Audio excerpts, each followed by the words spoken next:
US ಮತ್ತು ಇರಾನ್ದ ಯುದ್ಧದ ಈಗಿನ ಪರಿಸ್ಥಿತಿಯನ್ನ ನಾವು ನೋಡ್ರ ಯುದ್ಧ ನಿಂತಾಂಗನ ಆಗೈತಂತ ನಾವು ಅನ್ಬೋದ.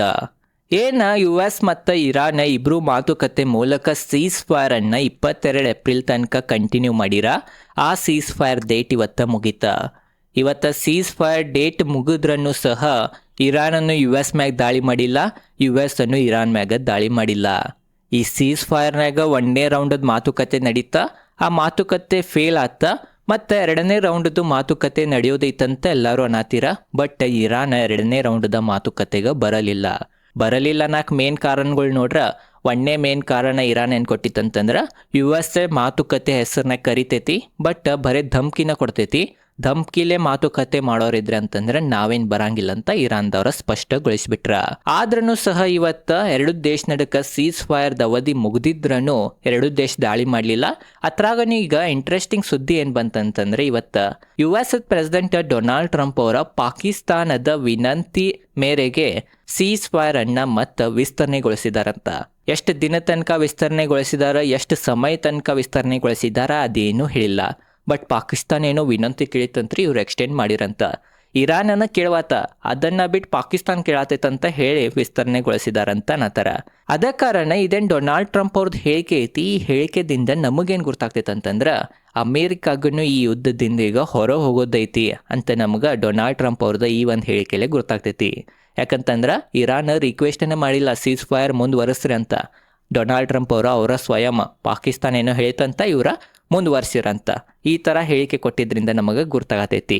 ಅದ ಕಾರಣ ಇದೊಂದು ಪಾಸಿಟಿವ್ನ ಅನ್ಬೋದು. ಯಾಕಂತಂದ್ರೆ ಮತ್ತೆ 2 ದೇಶ ನಡಕ್ ಶಾಂತಿನೇ ಇರ್ತೈತಿ, ಯುದ್ಧ ಆಗಂಗಿಲ್ಲ. ಇದೊಂದು ಒಳ್ಳೇದನ ಅಂತ ನಾವು ಅನ್ಬೋದ. ಬಟ್ ಎಲ್ಲಕ್ಕಿಂತ ಇಂಪಾರ್ಟೆಂಟ್ ಪಾಯಿಂಟ್ ಏನಂತಂದ್ರೆ ಹಾರ್ಮೋಸ್ ಜಲಸಂಧಿ ಏನೋ ಓಪನ್ ಆಗಿಲ್ಲ. ಸೀಸ್ ಫೈರ್ ಮತ್ತು ಮುಂದುವರ್ಸಿರ ಎಲ್ಲ ಆದ್ರೂ ಸಹ ಹಾರ್ಮೋಸ್ ಕ್ಲೋಸನ್ ಐತ್ರಿ.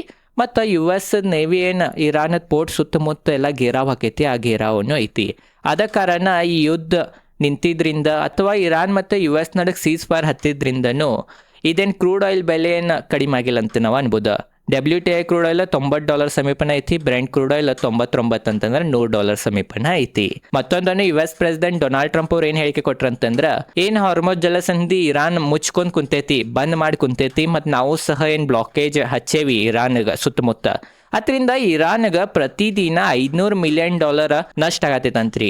ಭಾರತದ ರುಪೀಸ್ನಾಗ ನೋಡ್ರೆ ಅಂದಾಜು ನಾವು ಹಚ್ಚಿದ್ವು ಅಂತಂದ್ರೆ 4100 ಕೋಟಿ ಪ್ರತಿದಿನ ಇರಾನ್ಗೆ ಲಾಸ್ ಆಗತೈತಿ. ಅದ ಕಾರಣ ಅವ್ರು ಎಷ್ಟು ದಿನ ಹಾರ್ಮೋಸ್ ಜಲಸಂಧಿ ಬಂದ್ ಮಾಡ್ತಾರ, ಅದರಿಂದ ಜಗತ್ತಿಗೆ ಅಷ್ಟೇ ನಷ್ಟ ಇಲ್ಲ, ಅವ್ರಿಗೂ ನಷ್ಟ ಐತಿ. ಆಲ್ರೆಡಿ ಅವ್ರದ್ದು ಎಕನಾಮಿ ಕೊಲ್ಯಾಪ್ಸ್ ಆಗೈತಿ. ಆಲ್ರೆಡಿ ಅಲ್ಲಿ ಇನ್ಫ್ಲೇಷನ್ ಅನ್ನು ಹೆಚ್ಚಾಗತೈತಿ. ಇರಾನದೇನು ಅವರು ರುಪೀಸ್ ಇದಾವ, ಅವರು ಏನು ಹಣ ಇದಾವ, ಹತ್ರದ ಮೌಲ್ಯನ ಗ್ಲೋಬಲ್ದಾಗಿಲ್ಲ. ಅದ ಕಾರಣ ಇದೇ ಥರ ನಾವು ಆರ್ಥಿಕವಾಗಿನ ಇರಾನ್ಗ ಹೊಡೆಯವ್ರ, ಇರಾನ್ ಮ್ಯಾಗ ದಾಳಿ ಮಾಡೋರಂತ US ಪ್ರೆಸಿಡೆಂಟ್ ಡೊನಾಲ್ಡ್ ಟ್ರಂಪ್ ಅವರು ಹೇಳಿಕೆ ಕೊಟ್ರ. ಅದ ಕಾರಣ ಇದು ಒಂದು ಇಂಪಾರ್ಟೆಂಟ್ ಪಾಯಿಂಟನ್ನ ಅನ್ಬೋದು. ಯಾಕಂತಂದ್ರೆ ಇರಾನ್ಗೂ ಹಾರ್ಮೋಸ್ ಜಲಸಂಧಿ ಕ್ಲೋಸ್ ಆಗೋದ್ರಿಂದ ಭಾಳ ನಷ್ಟ ಆಗತೈತಿ. ಅದ ಕಾರಣ ಇರಾನನ್ನ ತಿಳ್ಕೊಂಡ ನಮ್ಮದ್ರೆ ನಷ್ಟನ್ನ ಉಳಿಸೋನು, ಆಲ್ರೆಡಿ ದೇಶನ ಎಲ್ಲ ಭಾಳ ಕೆಟ್ಟ ಪರಿಸ್ಥಿತಿ ಆಗೈತೆ ಅಂತ ಅವ್ರು ಏನ್ರೆ ಹಾರ್ಮೋಸ್ ಜಲಸಂಧಿ ಓಪನ್ ಮಾಡೋ ಸಂಭಾವನೆ ಭಾಳ ಹೆಚ್ಚೈತಂತ ನಮಗೆ ಈ ಒಂದು ಡೇಟಾಲೇನು ಗೊತ್ತಾಗ್ತೈತಿ. ಓವರ್ ಆಲ್ ಮೇನ್ ಏನಂತಂದ್ರೆ ಏನು 1 ತಿಂಗಳ ಹಿಂದೆ 2 ದೇಶ ನಡಕ ಏನು ಮಿಸೈಲ್ ದಾಳಿ ಅದು ಏನಾಗತ್ತಿದ್ದು ಅವು ನಿಂತವ.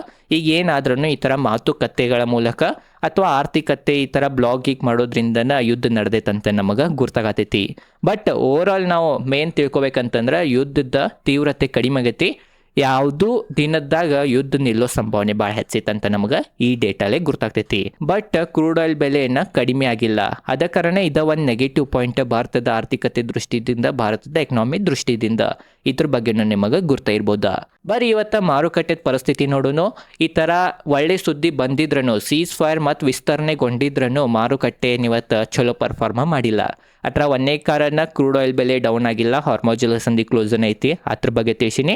ಮತ್ತು 2ನೇ ಕಾರಣ ಭಾರತ ದೇಶನಾಗನ ಕೆಲವೊಂದು ಕಂಪ್ನಿನಾಗ ಸಮಸ್ಯೆಗಳಿದಾವ. ಅದ್ರ ಬಗ್ಗೆ ಈಗ ನಾವು ಡೀಟೇಲ್ದಾಗ ಸರಳವಾಗಿ ತಿಳ್ಕೊಳ್ಳೋಣ. ನೋಡ್ಬೋದು ಇವತ್ತು ನಾವು ನಿಫ್ಟಿ ಪರ್ಫಾರ್ಮೆನ್ಸ್ ನೋಡ್ರೆ ನಿಫ್ಟಿ 0.81% ಬಿದ್ದೈತಿ. ಮತ್ತು ಬ್ಯಾಂಕ್ ನಿಫ್ಟಿ 0.43% ಬಿದ್ದೈತಿ. ಸೆನ್ಸೆಕ್ಸ್ ಅನ್ನು 0.95% ಬಿದ್ದೈತಿ. ಮಿಡ್ ಕ್ಯಾಪ್ ಇಂಡೆಕ್ಸ್ ಅನ್ನು 0.22% ಏರೈತ್ರಿ. ಇವತ್ತು ಮಿಡ್ ಕ್ಯಾಪ್ ಇಂಡೆಕ್ಸ್ ಪಾಸಿಟಿವ್ ಐತಿ. ಸ್ಮಾಲ್ ಕ್ಯಾಪ್ ಇಂಡೆಕ್ಸ್ 1.03% ಏರೈತಿ. ಸ್ಮಾಲ್ ಕ್ಯಾಪ್ ಮತ್ತು ಮಿಡ್ ಕ್ಯಾಪ್ ಇವತ್ತು ಏರಿದಾವ. ಬಟ್ ಸೆನ್ಸೆಕ್ಸ್ ನಿಫ್ಟಿ ಮತ್ತು ಬ್ಯಾಂಕ್ ನಿಫ್ಟಿ ಏರಿಲ್ಲ, ಡೌನ್ ಅನ್ನ ಇದಾವಂತ ನಾವು ಅನ್ಬೋದ. ಸೆಕ್ಟರ್ ವೈಸ್ ಪರ್ಫಾರ್ಮೆನ್ಸ್ ನೋಡ್ಬೋದು ನೀವು. ಆಟೋ ಸೆಕ್ಟರ್ ಅರ್ಧ ಪರ್ಸೆಂಟೇಜ್ಗಿಂತ ಹೆಚ್ಚು ಬಿದ್ದೈತಿ, ಬ್ಯಾಂಕ್ ನಿಫ್ಟಿ ಅರ್ಧ ಪರ್ಸೆಂಟೇಜ್ಗಿಂತ ಹೆಚ್ಚು ಬಿದ್ದೈತಿ, ಫೈನಾನ್ಷಿಯಲ್ ಸರ್ವಿಸಸ್ 0.84% ಬಿದ್ದೈತಿ, FMCG ಪಾಸಿಟಿವ್ ಐತಿ, ಮೀಡಿಯಾ ಪಾಸಿಟಿವ್ ಐತಿ, ಮೆಟಲ್ ಪಾಸಿಟಿವ್ ಐತಿ, ಫಾರ್ಮಾ ಪಾಸಿಟಿವ್ ಐತಿ. ಬಟ್ ಅಷ್ಟೇನು ಪಾಸಿಟಿವ್ ಐತೆ ಅಂತ ಅನ್ನಕ್ ಬರಂಗಿಲ್ಲ. ಫಾರ್ಮಾ ಬರೀ 0.08% ಪಾಸಿಟಿವ್ ಐತಿ. ಉಳಿದಿದ್ದ PSU ಬ್ಯಾಂಕ್ ಪಾಸಿಟಿವ್ ಐತ್ರಿ, ರಿಯಾಲಿಟಿ ಪಾಸಿಟಿವ್ ಐತಿ, ಪ್ರೈವೇಟ್ ಬ್ಯಾಂಕ್ ಏನ್ ಪಾಸಿಟಿವ್ ಇಲ್ಲ, 0.73% ನೆಗೆಟಿವ್ ಐತಿ. ಹೆಲ್ತ್ ಕೇರ್ 0.15% ಡೌನ್ ಐತಿ, ಕನ್ಸ್ಯೂಮರ್ ಡ್ಯೂರೇಬಲ್ಸ್ 0.29% ಏರೈತಿ, ಆಯಿಲ್ ಅಂಡ್ ಗ್ಯಾಸ್ 0.51% ಏರೈತಿ, ಕೆಮಿಕಲ್ 0.97% ಪಾಸಿಟಿವ್ ಐತಿ.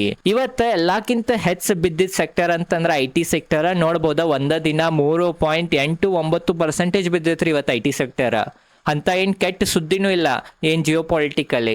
ಆದ್ರೂ ಸಹ ಯಾಕೆ IT ಇಂಡೆಕ್ಸ್ ಈ ಥರ 3.89% ಬಿದ್ದೈತಿ? ಅದರಿಂದ ಕಾರಣ ಏನಂತ ನಾವು ನೋಡ್ರೆ, ಒಂದೇ ಮೇನ್ ಕಾರಣ HCL ಟೆಕ್ ಏನು ಶೇರ್ ಐತಿ ಹತ್ರದ Q4 ರಿಸಲ್ಟ್ ಅಷ್ಟು ಒಳ್ಳೇದ ಬಂದಿಲ್ಲ. ಅದ್ರಾಗೂ ಮೇನ್ ಹತ್ರದೇನು ಗೈಡೆನ್ಸ್ ಐತಿ, ಫ್ಯೂಚರ್ದ ಔಟ್ಲುಕ್ ಐತಿ, ಆದ್ರೆ ಕಂಪ್ನಿ ಭಾಳ ನೆಗೆಟಿವ್ ಕೊಟ್ಟೈತಿ. ಕಂಪ್ನಿದ ಫ್ಯೂಚರ್ ಔಟ್ಲುಕ್ ನೋಡ್ಬೋದು ನೀವು. ಫೈನಾನ್ಷಿಯಲ್ 27 ರೆವೆನ್ಯೂ ಗೈಡೆನ್ಸ್ 1-4% ಇರ್ಬೋದು ಅಷ್ಟಂತ ಹೇಳಿದಾರ. ಅದ ಕಾರಣ ಇದು ಒಂದು ಭಾಳ ದೊಡ್ಡ ನೆಗೆಟಿವ್ ಪಾಯಿಂಟ್ ಆಗ್ತೈತಿ. ಯಾಕಂತಂದ್ರೆ ಯಾವುದು ಕಂಪ್ನಿ ಮಿನಿಮಮ್ 5-10% ಗ್ರೋತ್ ತೋರಿಸ್ಬೇಕು.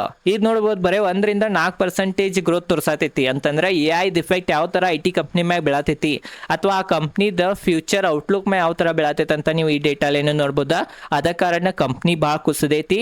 ಇಬಿಟಾ ಮಾರ್ಜಿನ್ ನೋಡ್ಬೋದು ನೀವು, ಉಳಿದಿದ್ದನ್ನು ನೀವು ನೋಡ್ಬೋದ. ಓವರ್ ಆಲ್ ಕಂಪ್ನಿದ ರೆವೆನ್ಯೂ ಫ್ಯೂಚರ್ನಾಗ ಕುಸಿಬೋದಂತ ಒಂದು ಅನುಮಾನ ಹಚ್ಚಿದಾರ. ಇದು ಬರೀ ಅನುಮಾನ, ಅದು ಆಗ್ತೈತೋ ಬಿಡ್ತೈತೋ ಎರಡನೇ ಮಾತು. ಅದರದನ ಪರಿಣಾಮ ಇವತ್ತು ಸ್ಟಾಕ್ ನೋಡ್ಬೋದು 13.82% ಕುಸಿದೈತಿ.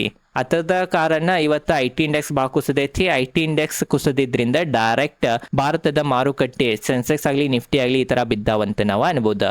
ಇದ್ರ ಬಗ್ಗೆನೂ ನಿಮಗೆ ಗುರ್ತ ಆಗಿರ್ಬೋದು. ಮತ್ತು ಗ್ಲೋಬಲ್ ಮಾರ್ಕೆಟ್ ನೋಡ್ಬೋದು ಇವತ್ತು ಯುರೋಪಿಯನ್ ಮಾರ್ಕೆಟ್ ಏನು ಫ್ಲಾಟ್ ಅನ್ನ ಇದಾವ, ಏಷ್ಯನ್ ಮಾರ್ಕೆಟ್ ಇದನ್ನು ಪರಿಸ್ಥಿತಿ ಇವತ್ತು ಫ್ಲಾಟ್ ಅನ್ನ ಇತ್ತಂತ ನಾವು ಅನ್ಬೋದು. ಓವರ್ ಆಲ್ ಒಳ್ಳೆ ಸುದ್ದಿನೇ ಬಂದೈತಿ, ಬಟ್ ಫುಲ್ ಯುದ್ಧ ಏನು ನಿಂತಿಲ್ಲ. ಸೀಸ್ ಫೈರ್ ಅನ್ನ ವಿಸ್ತರಣೆಗೊಳಿಸಿದಾರ. ನೋಡ್ಬೇಕ್ರಿ, ಯುದ್ಧ ನಿಲ್ಬೋದು ಯಾವಾಗನು. ಯಾಕಂತಂದ್ರೆ ಎರಡು ದೇಶಗಳದ ಪರಿಸ್ಥಿತಿ ಅಷ್ಟೀಗ ಚಲೋ ಇಲ್ಲ, ಅಥವಾ ಎರಡು ದೇಶಗಳ ಯುದ್ಧದಿಂದ ಹೊರಗೆ ಬರೋದನ್ನ ವಿಚಾರ ಮಾಡತ್ತಾರಂತನೂ ನಮಗ ಗುರ್ತಾಗತೈತಿ.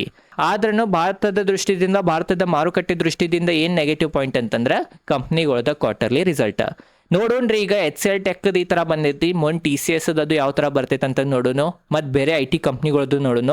ಅವ್ರದ್ದು ಏನ್ರಿ ಚಲೋ ಬಂತಂದ್ರೆ ಮತ್ತೆ ಇದ ಚೇಂಜ್ನೂ ಆಗ್ಬೋದ. ಬಟ್ ಅವ್ರದ್ದು ಕೆಟ್ಟ ಬಂತಂದ್ರೆ ಮತ್ತೆ ಮಾರುಕಟ್ಟೆ ಮ್ಯಾಗ ಇದೇ ತರ ನೆಗೆಟಿವ್ ಪರಿಣಾಮ ಬೀಳೋ ಸಂಭಾವನೆ ಭಾಳ ಹೆಚ್ಚಿರ್ತೈತಿ.